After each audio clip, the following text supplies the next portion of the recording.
Hello students. तो हम लोग इससे पिछले क्लासेस में एक्सरसाइज 9.1 जो है वो हम लोग स्टार्ट किए थे, वही कंटिन्यू एक्सरसाइज है। हम लोग का एनसीईआरटी का एक्सरसाइज 9.1 जो हमारा क्या है, हाइट एंड डिस्टेंस। इसमें हम लोग दो क्वेश्चंस देख चुके हैं, क्वेश्चन 1 और 2। आज हम लोग का क्वेश्चन नंबर 3 है। यहाँ मैंने लिखा है उस थर्ड क्वेश्चन को आप लोग इसे बेहतर होगा आप अपने बुक को सामने रखें, उस क्वेश्चन को ध्यान से पढ़ें। सबसे पहले हम लोग इस क्वेश्चन को अच्छी तरह समझेंगे, इस क्वेश्चन में कहा क्या जा रहा है। जैसा कि मैंने शुरू में ही कहा था, क्वेश्चन को अच्छी ढंग से समझें। जितने अच्छे प्रकार आप समझेंगे उसका आपको डायग्राम बनाना पड़ेगा। जब तक आप डायग्राम उसका सही सही नहीं बना पाएंगे, आप उस क्वेश्चन को उतने अच्छी ढंग से नहीं कर पाएंगे, वो आपसे नहीं हो पाएगा क्वेश्चन। और इस हाइट एंड डिस्टेंस से एक 5 नंबर का क्वेश्चन को अप्लाई हुई है एग्जाम्स में। देखिए हमारा क्वेश्चन नंबर 3 है, a contractor plans to install 2 slides. Contractor हम लोग किसको कहते हैं, हिंदी में कहा जाता है ठेकेदार, हम लोग जनरल भाषा में उनको ठेकेदार कहते हैं। Contractor plans to install 2 slides for the children. Children मतलब बच्चे। वो एक पार्क है, एक पार्क में आप देखे होंगे बच्चे को स्लाइड करने के लिए बना होता है। बच्चा ऊपर से आप बैठते हैं, नीचे स्लाइड करके आते हैं। तो स्लाइड लगाने का वो प्लान उस कॉन्ट्रैक्टर को दिया जाता है। तो 2 स्लाइड आपको लगाने हैं for the children to play in the park, ताकि बच्चे उस स्लाइड पर खेल सके। For the children below the age of 5 years. पहला स्लाइड किसके लिए है, तो जो बिलो द 5 इयर्स मतलब 5 साल से छोटे बच्चे उसके लिए वो स्लाइड होगा। तो स्वाभाविक है छोटे बच्चों के लिए होगा, उसका हाइट क्या होगा, कम होगा। कहता है सी prefers to have a slide whose top is at a height of 1.5 metre. उसका कितना हाइट पर है, 1.5 मीटर की हाइट पर होगा, ठीक है। और and is inclined at an angle of 30 degree to the ground। और वो ग्राउंड के साथ कितना डिग्री के साथ इंक्लाइन है, झुका हुआ है। इंक्लाइन मतलब झुका हुआ। वो कितने डिग्री के साथ झुका हुआ है, 30 डिग्री के साथ। अब हम लोग देखें इसका फिगर कैसा हम लोग का बनेगा। देखिए इसमें ये हमारा क्या हो गया, स्लाइड हो गया, और ये हमारा क्या है, ग्राउंड है। और यहाँ से इसका हाइट थोड़ा कम कर ले, ये स्लाइड, यही स्लाइड हमारा है। और ये ग्राउंड के साथ कितना डिग्री, 30 डिग्री का एंगल बनाता है। और इसका हाइट कितना लिया गया है, 1.5 मीटर इसका हाइट लिया गया है। फर्स्ट स्लाइड हम लोग को इसी तरह का उस कॉन्ट्रैक्टर को बनाना है। अब सेकेंड स्लाइड में आएंगे, कहता है whereas for elder children, elder children मतलब बड़े बच्चे, elder मतलब 5 साल से जो बड़े उसके लिए she wants to have a stick slide at a height of 3 metre. अब जो बड़े बच्चे के लिए जो हाइट तो लिया जाता है ठीक उसका डबल लेते हैं, 3 मीटर का हाइट लिया जाता है। एक और स्लाइड बनाना है हम लोग को, एक और स्लाइड, और इस तरह से बनाएंगे क्योंकि उसका हाइट जो है वो बड़ा होना चाहिए। इसका हाइट कितना है, तो 3 मीटर, लगभग इसका डबल हो गया। ये हमारा था 1.5, ये कितना है, 3 मीटर, डबल है इसका। और ये कहता है and incline at an angle of 60 degree to the ground. Ground के साथ कितने डिग्री पर झुका हुआ है, 60 डिग्री पर झुका हुआ है। ये हमारा हो गया 60 डिग्री। अब कहता है what should be the length of slide in each case. इस दोनों केस में इस स्लाइड का लेंथ क्या होगा। स्लाइड आपका कौन सा है, ये है स्लाइड, इसमें ये है स्लाइड। इस पर बच्चे बैठते फिसलते हैं, इस पर बच्चे बैठते फिसले। स्लाइड का लेंथ दोनों पे निकालना है। देखिए इस क्वेश्चन को जो भी हम लोगों ने समझ लिया, फिगर बना लिया, एक चीज तो क्लियर हो गया। ये भी आपका राइट एंगल ट्रायंगल है, ये भी हमारा राइट एंगल ट्रायंगल है। दोनों का हाइट आपको दिया हुआ है, हाइट मतलब परपेंडिकुलर, पी का वैल्यू आपको दिया हुआ है। आपको निकालना क्या है, आपको इसका हाइपोटेनस दोनों का निकालना है। परपेंडिकुलर दिया हुआ है और क्या निकालो, क्या है, हाइपोटेनस निकालना है। अब परपेंडिकुलर और हाइपोटेनस वाला अलग अलग फॉर्मूला यूज करेंगे। और परपेंडिकुलर और हाइपोटेनस का फॉर्मूला वाला कौन सा क्वेश्चन होता है, वो साइन या कॉसेक। साइन हो जाता है p/h अब cosec हो जाएगा h by b उसका अपोजिट। दोनों में से कोई भी एक फॉर्मूला दोनों अलग अलग ट्रायंगल्स के लिए हम लोग सेपरेटली निकालेंगे, जहां से वैल्यू हम लोग को मिलेगा। चलिए हम लोग इसको ट्रायंगल मान लेते हैं ए बी सी और इसको मान लेते हैं डी ई एफ। ये दो ट्रायंगल हम लोगों ने इसका नाम लिया। अब सबसे पहला क्या होगा, इस ट्रायंगल में निकालते हैं। यहाँ लिखेंगे ए ट्रायंगल ए बी सी। अब इस ट्रायंगल में और साइन थीटा का फॉर्मूला यूज करना है। देखिए हम लोग साइन थीटा कितना है, जहां 30 डिग्री है, tan थीटा हम लोग का फॉर्मूला क्या होता है p by h। अब परपेंडिकुलर इस कोण के लिए इस एंगल के लिए ये हो गया AB, ये हमारा परपेंडिकुलर है और हाइपोटेनस क्या है AC। ठीक है, अब sin 30 का वैल्यू कितना होता है, sin 30 का वैल्यू होता है हम लोग का 1/2। वो वैल्यू जरूर आपको याद रखना चाहिए। याद मतलब on the tip of your tongue, आपके टंग के टिप पर याद होना चाहिए। तो sin 30 का वैल्यू हो गया आप लोग का 1/2 और ये AB का वैल्यू है 1.5 और 5 ये हो गया AC। अब आपको बस क्या करना है, इसको क्रॉस मल्टीप्लाई कर देंगे। तो इसको AC को 1 से मल्टीप्लाई करेंगे तो ये AC हो गया और इसको 2 को 1.5 से मल्टीप्लाई करेंगे तो 15 × 30 3.0। मतलब इस AC का वैल्यू कितना हो गया, ये 0 कैंसिल हो जाएगा तो 3 मीटर। मतलब छोटे बच्चों के लिए जो स्लाइड को बनाया गया है उस स्लाइड का लेंथ कितना होगा तो 3 मीटर। फर्स्ट हम लोग का ये पता चल गया। तो छोटे जो बिलो 5 मीटर बच्चे हैं उसके लिए स्लाइड का लेंथ कितना होगा तो 3 मीटर। अच्छा ये सेकेंड जो उसके 5 मीटर से बड़े बच्चे हैं उसके लिए स्लाइड का लेंथ हम लोग निकालेंगे।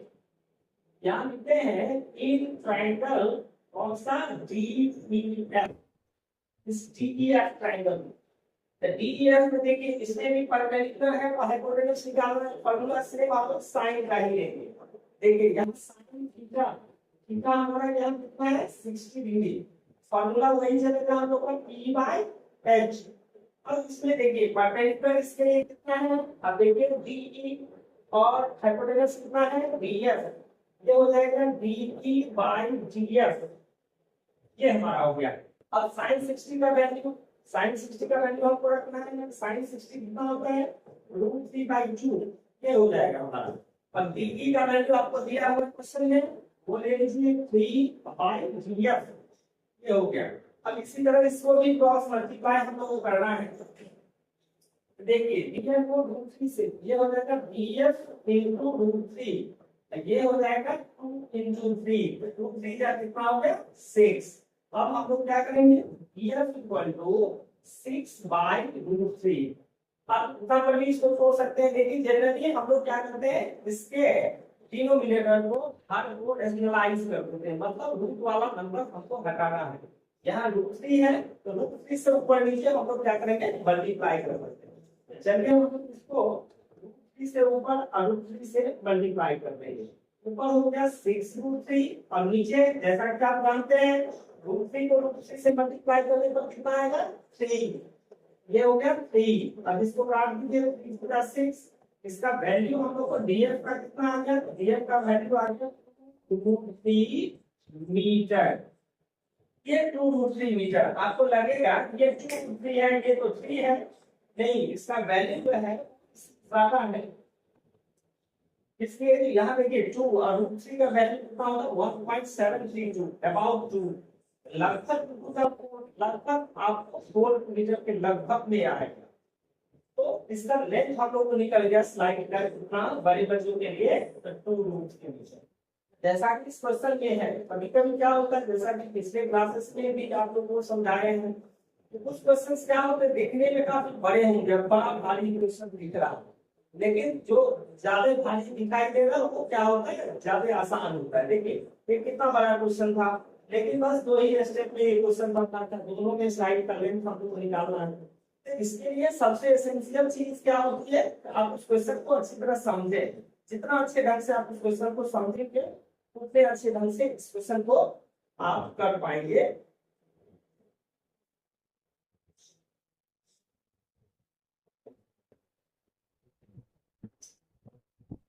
तो इसमें अब हम लोग देखें हमारा जो एक्सरसाइज 9.1 है उसका नेक्स्ट क्वेश्चन हम लोग क्वेश्चन नंबर 4 देखेंगे। इससे पहले हम लोग क्वेश्चन नंबर 3 किया था, क्वेश्चन नंबर 4 हम लोग को करना है। तो पहले हम लोग इस क्वेश्चन नंबर 4 को समझे, इसमें क्या कर रहा है। इसमें है the angle of elevation of the top of A tower. अब यहाँ एंगल ऑफ एलिवेशन जैसा कि हम लोग जानते हैं, एंगल ऑफ एलिवेशन किसको कहते हैं, जहाँ क्या होगा ऑब्जेक्ट का आपका हाइट ज्यादा होगा और जो ऑब्जर्वर होगा उसका हाइट क्या होगा कम। यहाँ ये कहलाएगा एंगल ऑफ एलिवेशन कहलाएगा। तो कहते हैं टॉप ऑफ ए टावर। अब ये टावर टावर क्या हुआ, टावर जो है किसी भी चीज का हो सकता है, टीवी का टावर हो सकता है, मोबाइल का टावर हो सकता है। वो इमेजिन कीजिए टावर कैसा होता है, ऐसे ग्राउंड पर ऐसा खड़ा होता है। तो कहता है टावर है तो ग्राउंड पर क्या है खड़ा है करता है, और उस टावर टॉप का एंगल ऑफ एलिवेशन सपोज कीजिए ये हमारा टावर है जहाँ, और ग्राउंड से किसी पॉइंट से इसका टॉप का एंगल ऑफ एलिवेशन क्या है, the ground which is 30 metre away from the foot of the tower। अब ये कंडीशन दिया हुआ है, ये जो टावर है इसके फुट से, चलिए हम लोग पहले इसका फिगर बना लें। ये हमारा टावर हो गया, ठीक है। इसके फुट से कितना मीटर पर, 30 मीटर के डिस्टेंस पर, ये 30 मीटर आपको दिया हुआ है। मतलब ध्यान से आप देखेंगे कहता है the angle of elevation of the top of the tower from the point on the ground, वो पॉइंट जो ग्राउंड पर है, which is 30 metre away from the foot of the tower is 30 degree. मतलब टावर का foot ये हो गया, ये नीचे वाला फुट हो गया, ये हो गया टॉप, ये पॉइंट ग्राउंड पर यहाँ पर है तो कितना डिस्टेंस पर है, तो 30 मीटर पर है। यहाँ से इसके टॉप का एंगल ऑफ एलिवेशन, ये एंगल ऑफ एलिवेशन आपको दिया हुआ है कितना, तो 30 डिग्री ये आपको दिया हुआ है। इसके टॉप का एंगल ऑफ एलिवेशन, ये हमारा टावर हो गया, ये ग्राउंड ऐसे हो गया, और यहाँ से इसका एंगल ऑफ एलिवेशन होगा वो आपको दिया हुआ है कितना, 30 डिग्री ये एंगल हो गया। तो कहता है find the height of the tower, tower का हाइट निकालना है। टावर आपने किसको इमेजिन किया है, ये है हमारा टावर। ये टावर इसको हम इसका वैल्यू हमको निकालना है, इस ट्रायंगल को हम लोग एबीसी मान लेते हैं। सपोज कीजिए इस टावर का एक्स हाइट हमने मान लिया, इस टावर का हाइट कितना है एक्स, चलिए लिख देते हैं। मान लिया let height of tower, let मतलब माना हाइट ऑफ टावर, ये टावर का हाइट कितना मान लेते हैं एक्स मान लेते हैं। आप कुछ भी मान सकते वाई एच एम एन कुछ भी आप मान सकते हो, भी वेरिएबल ले सकते हैं। हमने यहाँ वेरिएबल क्या माना है एक्स। अब जब ये फिगर आपका तैयार हो गया 50% क्वेश्चन आपका कंप्लीट है। केवल आप इसमें ये सोचना है आपको परपेंडिकुलर का वैल्यू निकालना है, और ये बेस है परपेंडिकुलर और बेस, ये फॉर्मूला आपको ये रेशियो यूज करना है। तो ये रेशियो किसमें होता है, तो दो फॉर्मूला है टेन और कॉट। टेन क्या होता है p बाई बी, और कॉट क्या होता है b बाई पी। तो दोनों में से कोई भी आप फॉर्मूला यूज कर सकते हैं। चलिए सिंपली आप लोग टेन का फॉर्मूला यूज करते हैं। यहाँ लिखेगा in triangle A B C.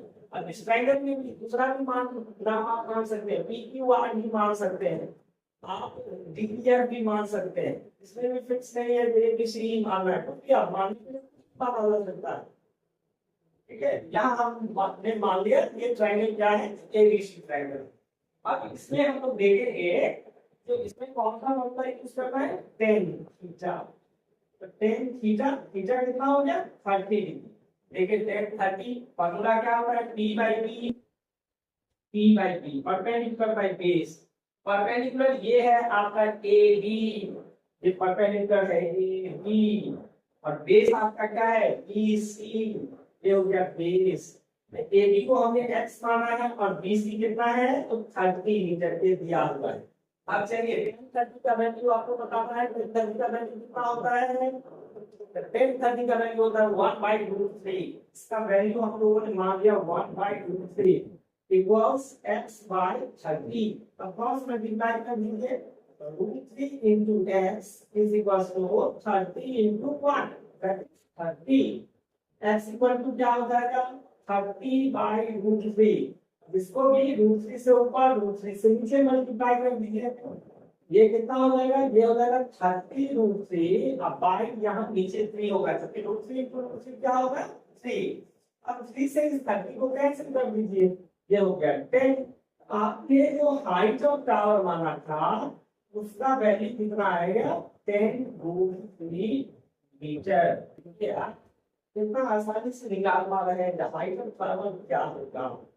यहाँ हम लोग को क्या था, बेस से इस क्वेश्चन में ये नहीं हो सकता है, तो आपको दे देगा ग्राउंड के पॉइंट से टावर के टॉप का डिस्टेंस दिया हुआ है कितना, तब बताइए हाइट ऑफ टावर क्या होगा, ऐसा नहीं हो सकता।